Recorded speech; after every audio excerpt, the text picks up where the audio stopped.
નડિયાદ તાલુકાના કેરિયાવીમાં દબાણનો મામલો ગરમાયો। દબાણના મામલે ગ્રામજનોનો સિટી સર્વે કચેરીમાં હોબાળો। આપણે ગામની ભાગોળમાં જે ટાવર પાસે ચબૂતરી પાસે જે મકાન એક આવેલું છે, જે વર્ષોથી દબાણ એમણે કરેલું છે, કોર્ટમાં કેસ જીતી જવા છતાં કોર્ટને અમર્યાદાથી ડાયરેક્ટ બાંધકામ કરી દીધેલું છે અને સરપંચ અને તલાટીશ્રીને રજૂઆત કરવા છતાં કોઈ ઉકેલ એનો આવતો નથી। તો આજે અમે સર્વે સિટીમાં આવ્યા છે, છેલ્લા મહિનાથી ધક્કા ખાઈ છે પણ કોઈ કામ કરવામાં આવતું નથી। વર્ષો જૂના દબાણના કારણે ગામ હિલોળે ચડ્યું। નિયમો અનુસાર દબાણ સામે કાર્યવાહી માટે તલાટી તૈયાર, સરપંચની કામગીરી શંકાસ્પદ હોવાનો આક્ષેપ।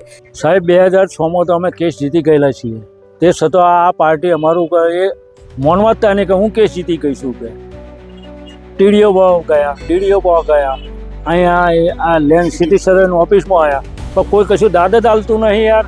ભરી ગયેલા બધા મિલી ભગત જ છે અને સરપંચ કશું કાર્યવાહી નહીં કરતો। સિટી સર્વે કચેરીની ટીમ દ્વારા માપણી સીટ તૈયાર કર્યા વિના સહીઓ કરાવતા વિવાદ। માપણી સીટ ભર્યા વિના સહી ન કરવાનો ગ્રામજનોનો ઇનકાર। સિટી સર્વેના કર્મચારીઓ કેરિયાવીથી પરત જતા રહેતા ગ્રામજનો કચેરીએ પહોંચ્યા। કચેરીના કર્મચારીઓ પારદર્શી વહીવટ ન કરતા હોવાના ગ્રામજનોના આક્ષેપ।